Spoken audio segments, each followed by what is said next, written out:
My রিপারচেসেস in last 2 months এবং hair care products আমার new try করতে খুবই বেশি ভালো লাগে, বাট কিছু প্রোডাক্টস এমন আছে যেগুলোকে আমি বারবার রিপারচেস করতে থাকি যতদিন না পর্যন্ত আমি ওগুলোর রিপ্লেসমেন্ট খুঁজে পাই। So this is the one. এটার আমার কাছে 5-6টা টিউব আছে। এটা হচ্ছে সানস্ক্রিন অ্যাক্টিভ স্কিন 1004 এর। অল স্কিন টাইপের জন্য এই সানস্ক্রিনটা খুব পারফেক্ট হবে, এটা ট্রাই করে দেখতে পারেন। আমার এটা পার্সোনাল ফেভারিট। তো হচ্ছে রোজমেরি মিন্ট ওয়াটার। এটার আমার কাছে 10টা-12টা বোতল হয়তো আছে। এটা হেয়ার ফল কমানোর জন্য বেস্ট কাজ করে। So this is my new one. And যেহেতু 10-12টা বোতল দেখাতে পাচ্ছি না, একটাই দেখাই। This is my old one. শেষ। যদি আপনার হেয়ার ফলের সমস্যা থেকে থাকে তাহলে ট্রাই দিস ওয়ান। নাম্বার 3 হচ্ছে মেডিকিউবের এই সিরামটা। এটাকে আমার খুবই ভালো লাগছে। আমি এখন পর্যন্ত যতগুলো নাইসিনামাইড বেস্ট সিরাম ইউজ করছি তার মধ্যে এটাকে আমি সব থেকে বেশি রেটিং দিব 10/10। আমার কাছে মনে হয়েছে ডার্ক স্পট ফেড করার জন্য, ব্যারিয়ার রিপেয়ার করার জন্য, স্কিনটাকে অনেক বেশি গ্লোই এবং টেক্সচার ফ্রি করার জন্য, পোর্স কমানোর জন্য খুবই ভালো একটা অপশন। আপনি যদি এটা ট্রাই করে থাকেন তাহলে আবারও ট্রাই করতে পারেন, আর যদি ট্রাই না করে থাকেন তাহলে একবার হলেও একটু ট্রাই করে দেখতে পারেন।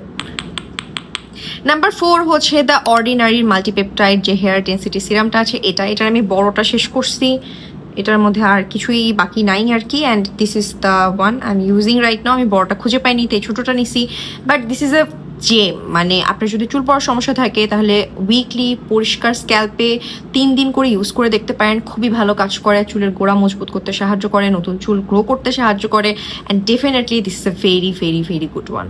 তারপর ডক্টর এলথিয়ার এই ভিটামিন সি সিরামটা, এটা আমার একটা শেষ, এটা পুরোপুরি শেষ করে ফেলছি আমি। And this is the one I am using right now. যদি আপনার পিগমেন্টেশনের সমস্যা থাকে, সানবার্নের সমস্যা থাকে, বা হচ্ছে আপনি ভিটামিন সি একটা ইউজ করতে চাচ্ছেন বেশ ভালো মানের, তাহলে এটা ট্রাই করে দেখতে পারেন। বাট দুঃখের কথা হচ্ছে এই ভিটামিন সি সিরামটা এখন মার্কেট স্টক আউট অবস্থায় আছে, হয়তো কিছুদিন টাইম লাগবে এটা আবারও মার্কেটে আসতে। ততদিন পর্যন্ত ওয়েট করবেন, অথেন্টিক প্রোডাক্টটাই অবশ্যই কিনবেন। Number 6 wish care hair growth serum. আমি হেয়ার গ্রোথের উপর বেশি ফোকাস করতেছি এই বছরে, তাই আমি 3টা হেয়ার গ্রোথ সিরাম আমার রুটিনে অ্যাড করেছি, একটা একদিন ইউজ করতেছি। So this is the old one যেটা একদমই শেষ, বেরোচ্ছে না একটুও। And this is the new one. এটা খুবই ভালো কাজ করে যদি আপনার বাজেট একটু কম থাকে। এটার মধ্যে আপনি একটা ভালো সিরাম নিয়ে ট্রাই করে দেখতে চাচ্ছেন, এটা আছে এখনো, তাহলে ডেফিনেটলি উইশ কেয়ারের এই সিরামটা অ্যাড করতে পারেন। ডেন্সিটি বাড়াতে, হেয়ার ডেন্সিটি বাড়াতে, হেয়ার ফল কমাতে অনেক ভালোভাবে সাহায্য করে। I hope this video helps. আমার পছন্দের প্রোডাক্টগুলো আমি শেয়ার করলাম আপনাদের সাথে। আপনাদের এগুলোর মধ্যে কোনোটা ইউজ করেছেন কি না, অ্যান্ড কোনটার রেজাল্টস কিরকম ছিল আমাকে জানাতে ভুলবেন না। And do follow for more. By.